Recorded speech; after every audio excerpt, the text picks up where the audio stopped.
So marami nagtatanong sa akin kung ano daw yung opinion ko doon sa away ni Queen Dora at ni Fokirat.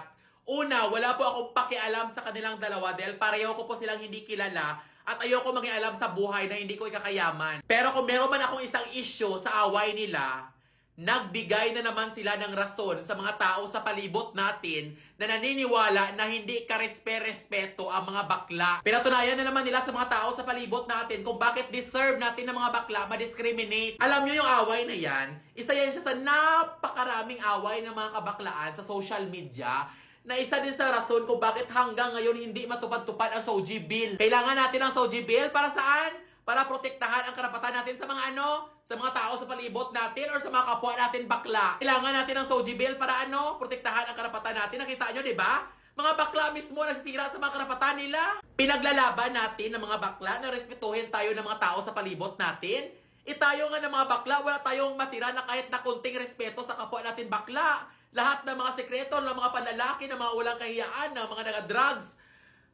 Uy, Diyos ko, napagkahipokrito. Minsan, kung sino pa yung may mga pangalan, kung sino pa yung mga head, kung sino pa yung mga organizer, ng mga advocate, ng mga LGBT, yun pa mismo nagapatunay na hindi natin deserve ng mga bakla respetuhin at bigyan ng atensyon. Yan ang kinaka-depress ko at issue ko sa away na ito. Wala akong pakialam sa kanila. Normal na nag-aaway ang mga magkaibigan, nagasiraan. Pero Diyos ko, tayo na mga bakla, yan ang ginagawa natin sa SOCMED na pinaglalaban natin, na deserve natin na respetuhin at bigyan ng pagmamahal. Yun puta!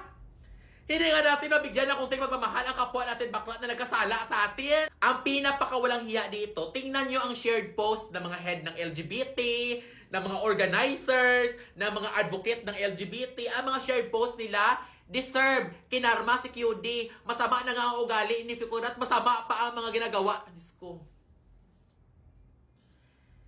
Grabe, kahipokrito. Paano, Diyos ko, Lord? Walang patutunguhan itong pinaglalaban natin ng mga LGBT. Dahil tayo mismo nagasira sa pangalan natin. Hindi ba dapat, dahil kayo ang head, kayo ang advocate, kayo mismo magpatigil niyan, ipatawag nyo, mag-message kayo na kung pwede tama na ang awan, na mag-intindihan, na ipag-ayos nyo. Kayo pa mismo nagabigay ng gasolina sa apoy. Dahil ang reality, wala naman talaga halos pinaglalaban itong LGBT. Maingay lang tayo, pero wala tayong sistema. Dapat kayo ng mga advocate at head ng LGBT, dapat pinaayos nyo yan. Inayos nyo yan, kinausap nyo silang dalawa kung ano-ano pa mga pwede nyo gawin para hindi hindi na kayo pa ang pinakaulo. Kayo pa ang nagabigay ng problema sa dalawa at pinapahayos ko, Lord. Yan ang sinasabi ko sa unang vlog ko, na nainis talaga ako sa mga LGBT na grabe ka-vocal about diskriminasyon, about respeto, pero sila mismo ang wala nagabigay respeto sa kapwa nila bakla. Sila mismo nagauna-una para magka-issue ang mga bakla. Ayoko magmalinis, nagapanalaki man din ako. Pero yung maglabasan kayo dyan sa social media na nagalalaki kayo, ganito kadami, nagadrug si ganito, tapos yung mga friend nag-away-away sila mismo dyan na kung ano-ano na mga masamang sekreto, nagalabasan, yun ni puta. Pinapatunayan nyo lang na ang dumi-dumi natin na hindi natin deserve respetuhin ng mga tao sa palibot natin. Yung mga SOGBL, kung bakit hindi ang patupad, sinisisi, si ganito, ganyan.